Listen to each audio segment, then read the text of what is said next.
कहते हमें समझा रहे हैं कि तुम देख रहे हो कि कोई कल मर गया, कोई परसों मर गया, इसी से आपके मित्र प्यारे रिश्तेदार खत्म हो रहे हैं और आप भी एक दिन जाओगे।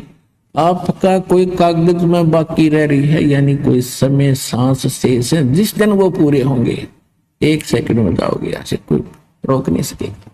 तो कहने का भाव ये है कि इस संसार की आस में केवल यहां जीना ही जीना मानकर भक्ति नहीं बनेगी। परमात्मा की भक्ति को प्रथम रखकर और फिर चलो। आप विश्वास करो, ये मालिक आपको जीवन देगा, आपकी आयु बढ़ावेगा, एक्सटेंशन देगा, यदि आपकी नीत भक्ति की रही। दूसरी बात ये होती है, जैसे परमात्मा को तो हमारे आने वाले समय का खूब पता है। जैसे कोई भक्त की मृत्यु होगी, सतनाम प्राप्त करके सारनाम प्राप्त नहीं हुआ।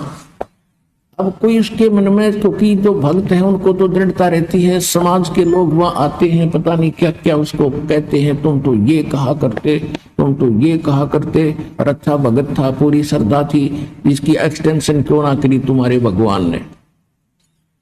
तो पुण्यात्मा विचलित ना होना। आपको उदाहरण देता हूं कि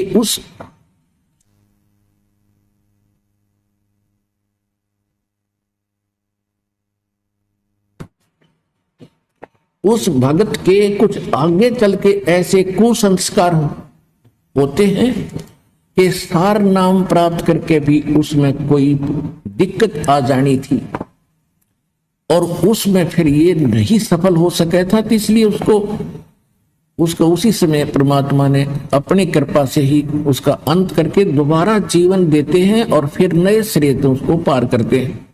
अब तो ये भक्ति युग शुरू हो गया, हजारों वर्ष ये चलेगा। अब तो कोई धोखा है नहीं, मोक्ष नहीं, मृत्यु होगी तुरंत मनुष्य जीवन 10वें महीने आ लेगा। यहां पर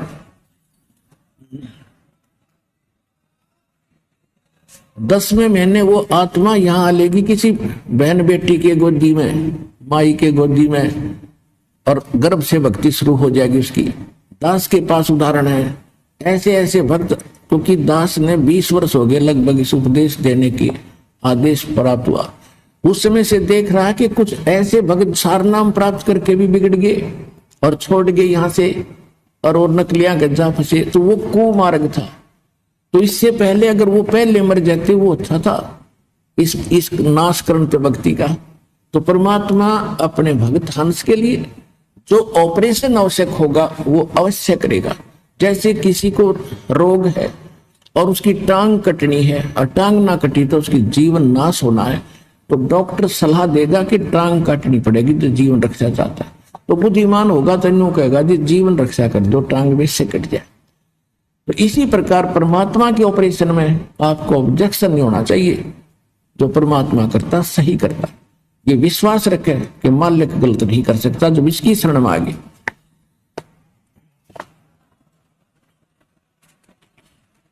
जैसे एक डॉक्टर के पास आप पहुंच के, तो वहां डॉक्टर की चलनी चाहिए, मरीज की नहीं। जब मरीज चला होगा तो ऑपरेशन फेल हो जाएगा और वो जीवन अपना हाथ धो बैठेगा।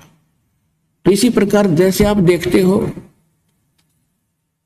बिल्ली जो होती है एक घर में बच्चे पैदा करती है और तीसरे दिन उनको मुख से उठा उठा सारी रात दूसरे घर में ले जाती है।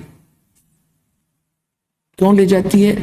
कि उसको पता है कि कहीं यहाँ कुत्ते कातों को पता ना लग जाए, तेरे बच्चों का यहाँ पता लगा इतना दूसरे में रखे होंगे।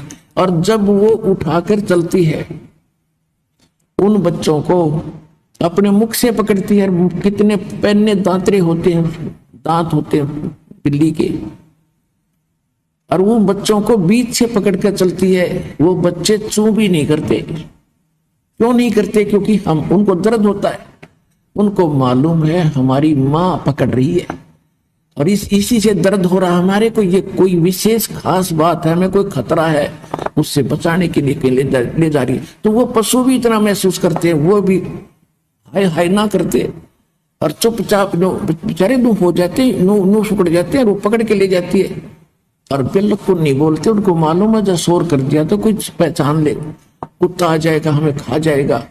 तो चुपचाप उस दर्द को सहन करके सुरक्षित हो जाते हैं इसी प्रकार समझ लेना परमात्मा थोड़ी बहुत यहां आकर भी आपको कोई पीड़ा है तो आपके हित में है, आप उसमें बिरडाना नहीं। कई तेनों के मैं 4 बार आ लिया जी, अरे 4 बार में कला टूट गया, सारी उम्र आना तेन तो यहाँ पर। अगर 4 अपन में थक लिया तीसरी तेरे को लाभ होगा, फिर फायदा क्या होगा इसका। तो पुण्यात्मा इनको याद रखना है। कहते राज्य क्रम ताराम की रजा धरे सो शीस, दास करीब दरस परस दिन बैठे जगदीश। इस परमात्मा की रजा में रहना और देखना, फिर ठाठ आपके 101 पीढ़ी का कल्याण होगा, या कोई डूम भाट के गीत नहीं।